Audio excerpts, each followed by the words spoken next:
You're listening to Making Money Online with Lisa Johnson, the podcast that tells you what it really takes to build a business and the simple steps to get you there.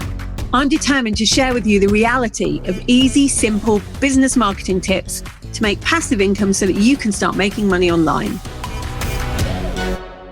Hello and welcome to this week's podcast. It's a solo episode today. I wanted to talk to you about basically behind the scenes of the last launch we did, because when I used to look at people's launches, still now I do this a bit, people talk about like the revenue they made. And although I believe revenue is really, really important, because even though people talk about that saying, you know, the profit is sanity, turnover is vanity, or whatever it is. I never really remember the phrase, but basically people like to say that revenue isn't important. It's really important, because without revenue, you don't have any profit at all. And therefore it's more important than people like to make out it is. But I still think it's really important to be transparent about launches. And I know when I used to look at launches, I used to want to know all the behind the scenes, like, well, what did it take to get you this? And how much money did you actually get in your pocket? How much did it cost to do it? And all of these kind of things. And no one ever explained it. It was like this secretive world of behind the scenes of launches. And so I always knew that when I did big launches, I wanted to make sure that people saw what it took to get there and what we learned from them, because then they can use that information in their own launches. So I did a presentation a while back, behind the scenes of our £2.5 million or $3.4 million affiliate launch, depending on where you're listening from. And so I thought what I'd do is I'd talk you through the numbers and what we learned and what happened, all of those kind of things. So if you are somebody that doesn't like just downloads of loads of numbers, you might not like this episode, because I'm going to just tell you what happened and tell you what we did. And a lot of it's number based, because I believe metrics are really important in launches, and knowing what your metrics are help you for the next launch. So I will be talking about all of that. I'm going to be very honest and transparent about what happened. So yeah, hopefully for some of you, it will be right up your street. So let's get started. First of all, I want to tell you about the team, because I didn't do this on my own. So this launch happened in June of 2021 during a pandemic. And we had done another launch in 6 months before that, 7 months before that, in October 2020. And that was our first affiliate launch. And that launch did really well. We made 1.7 million in revenue, 2.3 or $4 million. But we did that on our own. It was just me and my operations manager that did that launch. And 2 months before that, I didn't have an operations manager. 2 or 3 months before that, I was just on my own. So, like last June, I was on my own. Like there was nobody else helping me with launches. I'd done lots of launches on my own successfully. And then I decided to take on Zoe, who's my operations manager, who lots of you know. And we did a 1.7 million launch. And then since that time, we grew, like we used that money to grow the business, to grow a team, so that for the next launch, which was in June 2021, we had a full team of people. So I'm going to tell you about the people that helped in the launch, because I didn't do it on my own, and I don't want you to think I did. The first person was my sister Marie. She was doing all the graphics it was an affiliate launch. So obviously you have to give graphics to people, like pictures to people to use. So she was dealing with all of that and the social media. I had a Facebook ads manager, Danny. Dawny Baxter was our community manager. She was helping in the big groups that we had. Zoe kind of headed up the whole of the affiliate and operations side of things. We had Tess and Kira. We took on 2 people part-time to use as like assistants to Zoe to be able to help the affiliates. We had Sandra, who is our in-house client support person, to answer any questions. And Sam did a bit of the copywriting, my husband Sam as well. And then there was me, who was like launch lead. So they were the people that were involved. We then sat down when we said, right, okay, we're going to do this launch. We had to write down our objectives for the launch. So me and Zoe sat there and said, right, why are we even doing it? Like, what's the financial objective? Now, as I told you, in the October, we'd made just over $2 million.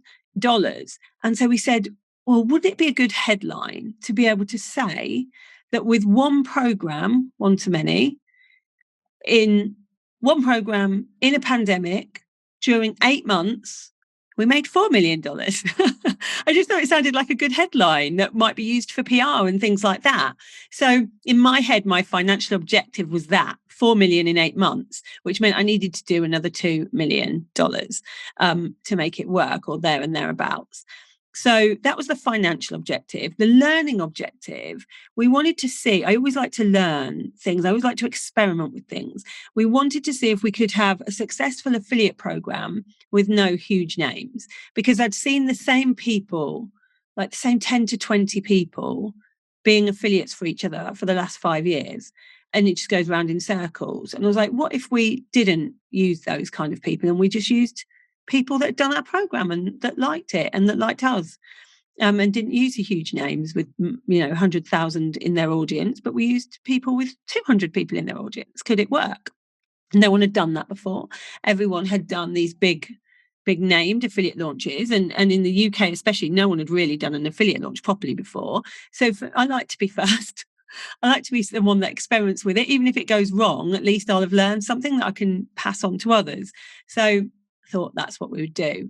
The other thing was having a value objective. I wanted to see if we could maintain like our company's values of integrity, transparency, authenticity, all of the things that I love about what we do, even using affiliates, because obviously you're using different people to sell for you. So I was worried that could that still happen? Could you still maintain those integrity values if you have all these other people in the mix?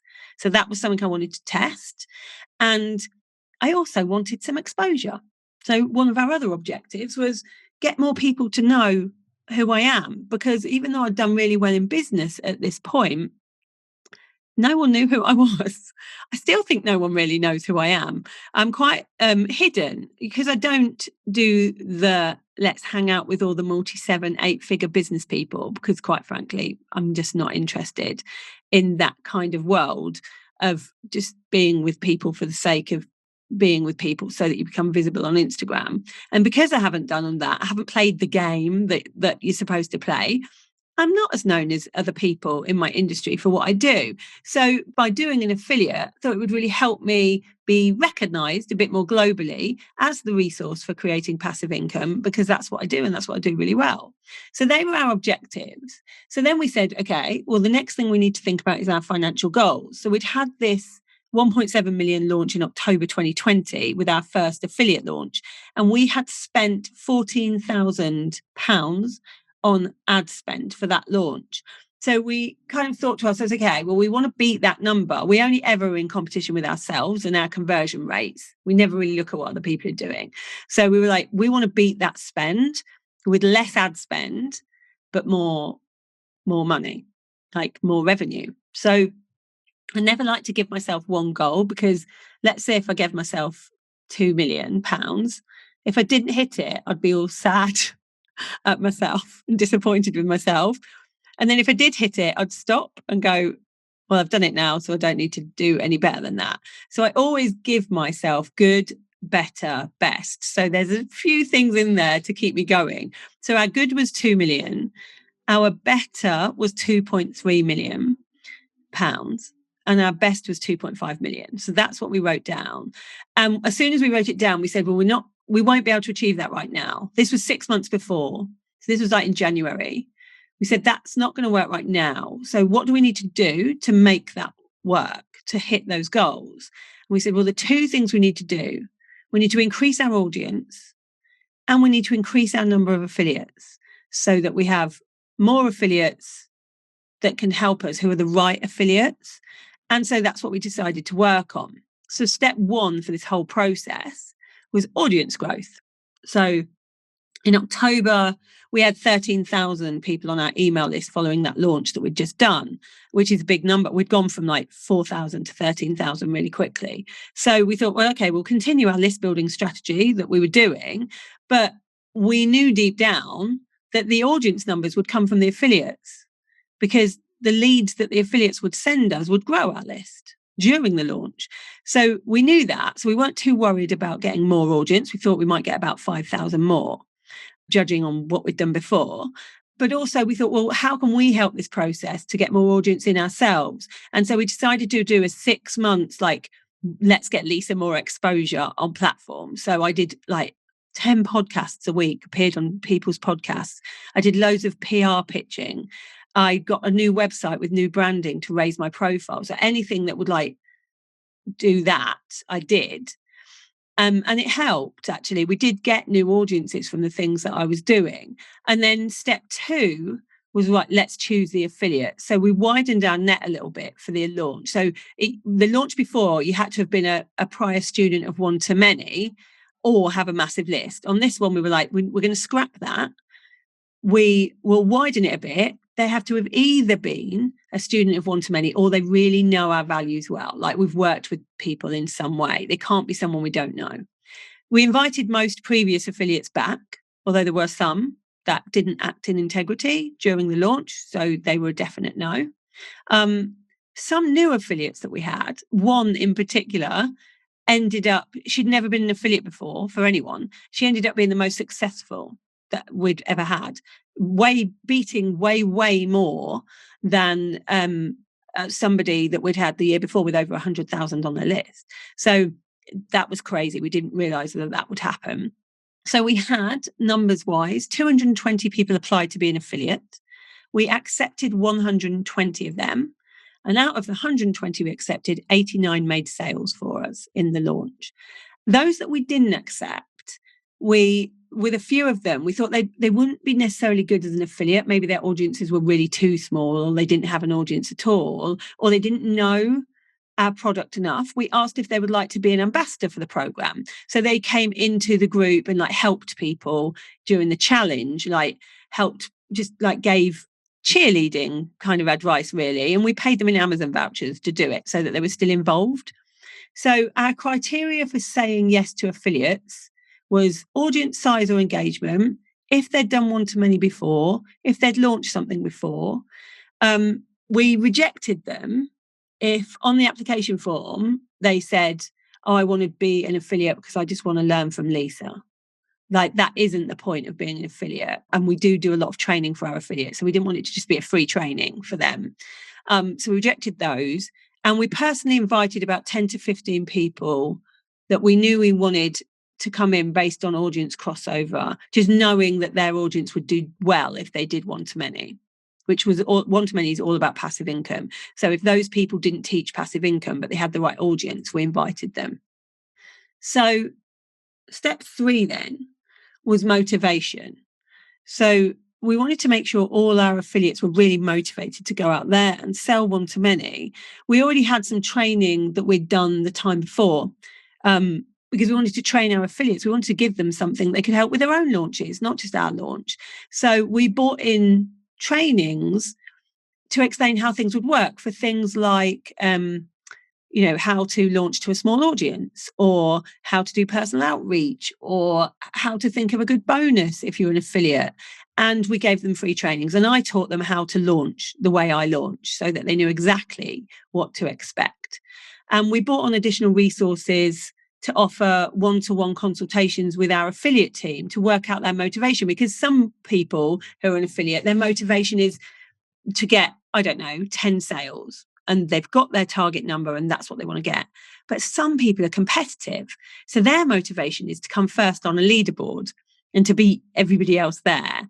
And depending on what people's motivations are, you work with them in a different way. You cheerlead them in a different way. So we had Kira and Tess having these conversations with them to see what their motivations were so that they could keep them on track throughout the launch, which worked really well. Step 4 was about ethos. So we learned from the last affiliate launch that we ran and affiliate launches that I've been part of for the last 4 years. We dissected those launches to see what worked and what didn't, and what would work for us. And we decided that like keeping in integrity and transparency were the key things for us throughout the process. So we decided to hide nothing from our affiliates. If something had gone wrong, we told them.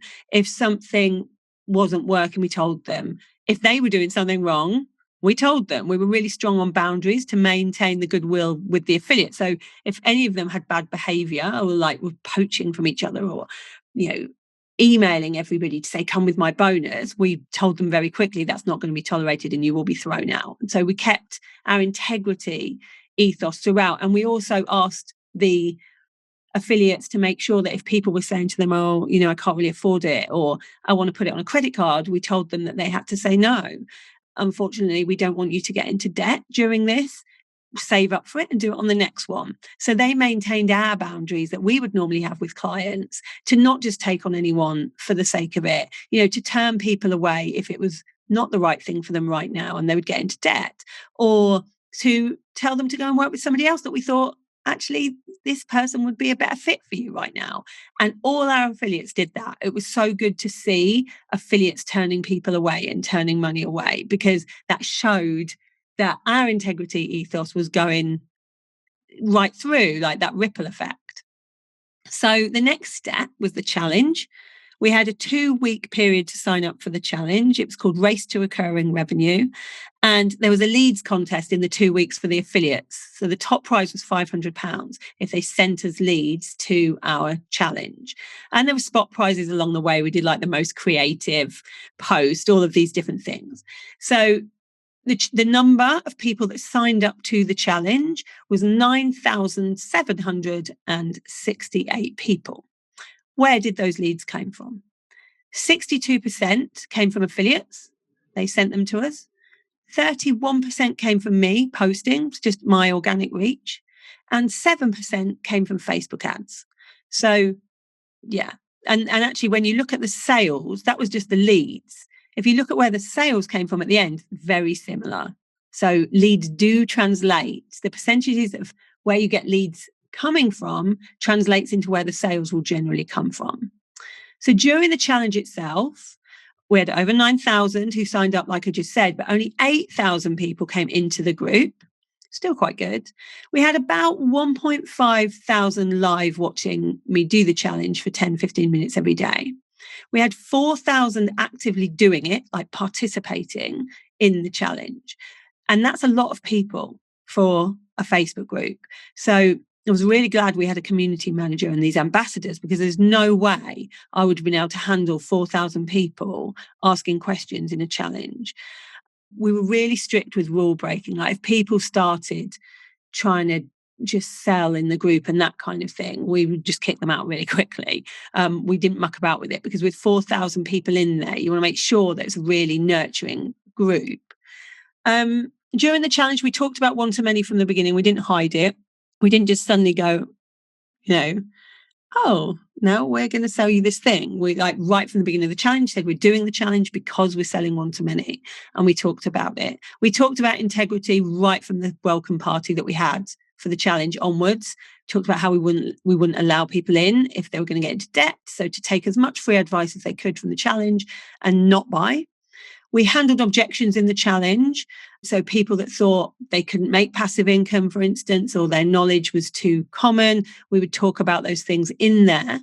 And we had, to foster like a sense of community, we had community champions. So people that were really helping each other, we rewarded them with prizes. And that worked really well. Then we did a masterclass. So this challenge was like Monday, Tuesday, Wednesday, Thursday. And then we gave people Friday, Saturday, and Sunday to catch up on the challenge. So if people came in on the Friday, they could still do it. Or even on the Saturday, Sunday, as long as they had done all of their entries by Monday, they could still be included for a prize. And we did a masterclass on the Monday night. We had a lot of sign-ups for the masterclass, more than we expected to have. We had 7,183 sign up for the masterclass, which gave us an issue because the Zoom license that we had only allowed us to have 3,000 people on. And we looked at it and went, well, normally we get about a third of people turn up who sign up for a masterclass. And we had just over 7,000. So we're like, I think we'll be all right. But what if we're not? And we start this Zoom and people can't get in. We decided to risk it. And we had 2,600 people turn up. So it worked out well. While on the masterclass itself, while I was teaching that masterclass and talking about the one-to-many program, which I did in the last 10 minutes of the masterclass, we made £750,000 while I was on. It was really exciting because I was doing it here in this office, and Zoe had come over to stay the night, and Marie was here, my sister, and Sam, my husband. So for the first time, we had like the team here, not just me, while I was doing this masterclass. And it was really nice because they were able to come in with little pieces of paper saying, you've already hit this figure, while I was actually doing the masterclass. So it was really nice to celebrate with them. So learnings that we had for this was, no matter how many people register, less will turn up. Whatever you do, less will turn up. So don't get like 1,000 people in and think you're going to get 1,000 people on anything, because it won't happen. And keeping repetitive communication across all channels was key to catching every potential attendee. There were some people right on the last day of the masterclass that hadn't heard the masterclass was happening, and I'd been talking about it 3 times a day everywhere. But it just really showed that you have to email, you have to social media, you have to do everything that you can possibly do to get people to realize it's on. So what were the costs? Well, we charged $1,997. We allowed people to pay either over 6 months of 367 or over 12 months, which I'm not sure we'd do again. But we thought, during a pandemic, people couldn't, they needed this affordability. So we said, even though that the actual course is 6 months, they could pay over 12 months at 197. We maybe won't do that again. It was a calculated risk, but we have had 38 people so far to stop paying, who are on, all of them were on the 12 monthly ones. So that obviously takes time for us to then, we've got a whole person now that chases money and does small claims court and all of those kind of things, legal stuff. And that's taken a lot of their time up. So I'm not sure whether we would do 12 monthly again because of that. What else did we do? So the next step was launch emails. So all we did for the launch emails this time is we took our emails from the last time and we tweaked them. We made them more relevant. We sent an email every single day from the masterclass to cart close, which was 7 days. And on the last day, we sent 3 emails. We also had to write, because when you're doing an affiliate launch, you're not just writing your own emails for your launch, you're writing all the emails for your affiliates to send to their audiences as well. We did that 2 months earlier. I sat there one weekend and wrote 105 emails and sent them to all our affiliate partners. So they had a swipe file of everything that they could write. And what I didn't want is for my affiliates to send emails out that all sounded exactly the same, because it annoys me when I get that in my inbox. So we kind of gave them a template and then said, you could add something here about when you made passive income, or, those kind of things. And we scheduled everything in to go to them. And we also had to write emails reminding our affiliates to send their emails each day. Like, today's day 3, you can send email 3. So there was a lot of pre-scheduling that we had to do, but it was the best decision we made because we did everything so far in advance. By the time the actual launch came, me and Zoe were like going, what have we forgotten to do? This is so easy. We weren't doing anything in the day. We were just waiting for questions and things, and we'd never been like that before. So for me, it's all about doing things in advance. And learnings from this is there can never be too many emails. Every single time we sent an email, yes, we had people unsubscribe, who cares? But we also had people buy every single email. And it was definitely a combination of affiliates and our communication that got leads over the line. So you need both. Unsubscribes honestly don't matter. Since October 2020, we've had 9,000 people unsubscribe from our list. And we're always happy about it because you pay for each of those people to be on your list. If they're not going to buy, why are they there anyway? A little bit about ads. So ad accounts, we always have problems with ads. Our ad account was limited for spend the week before the challenge started. We wanted to spend about £15,000 on ads, but it let us spend something ridiculous, like a couple of £100 a day. So then we had to figure out a way to deal with that. So we went back to an old ad account we had, which had loads of red flags on it and refusals. It usually blocks us from doing everything. But this time it worked for us. So ads did make like a chunk of sales, but we can't really know how many because it's such a complex web. They definitely increased our presence and pushed people into the masterclass and our funnel, but we don't know. When we looked at the names, of people that had bought, they were already in our audience anyway. So how many people bought? We had 1,181 people buy the program. So if you think of it like a funnel from the top to the bottom, I always like to think of it as a funnel. Challenge signups at the beginning, 9,768. 8,000 people go into the pop-up group. Just over 7,000 people register for the masterclass from those people. 4,000 people actually do the challenge. 2,600 people attend the masterclass and 1,181 purchase. So you can see how the more you have at the top, the more purchases you're going to get at the bottom. So we had a 45% conversion of the masterclass, which is pretty cool. Value of each lead, we had a 12% conversion, which again is really high. So we were really pleased with that. And on the sales breakdown, if you look at how many people bought and where they came from, just like with the leads, 62% came from affiliates, 34% of people that bought came organically through me, and 4% came from Facebook ads. And most people paid over 12 months. A tiny few paid over 6 months, and then a lot of people paid over just like in one go, which was good. So how much did it cost us to do this? Because it's all right saying, we made £2.5 million, but we had to pay out quite a lot of that money for things like affiliates. So we had some prizes for the affiliates because I think it's really important to reward affiliates so that they get competitive. So any affiliate that made, well, first of all, every single affiliate, for every amount they made, we gave them £600, which is 50% of the profit after we'd paid for certain things like that and the funnel. We got £600 each. So we got £600 in the company and we gave the affiliate £600. So as well as the £600, we then gave them prizes.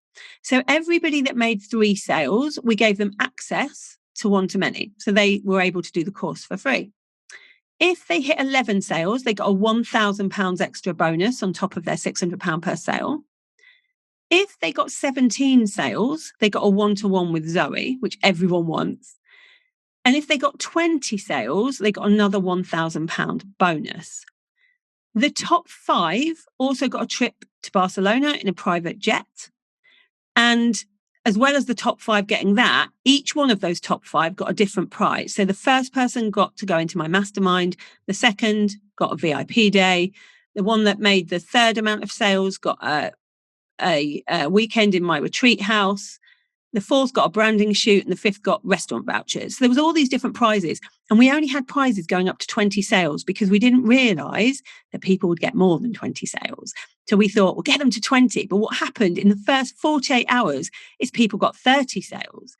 So then we were like, we need to add something because otherwise people will stop at 20 sales and there's nothing apart from like the mastermind and the big prizes to get them to go any further. So we added in a spa trip with me for anyone that got over 30 sales.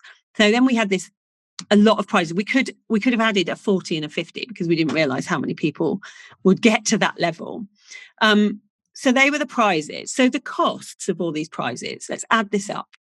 So money that went to affiliates, and we gave affiliates, even if, let's say somebody bought in, someone sent someone to the challenge and they weren't already in my list, even if that person booked through me rather than the person that bought them to the challenge, we gave the person the money, the £600, even if they didn't want their bonuses, because they bought them into the challenge. We wouldn't have known them. If they bought them into the challenge, but they wanted someone else's bonuses and booked through them, there was nothing we could do. But if they booked through me, I could halve the money. So that's what we did.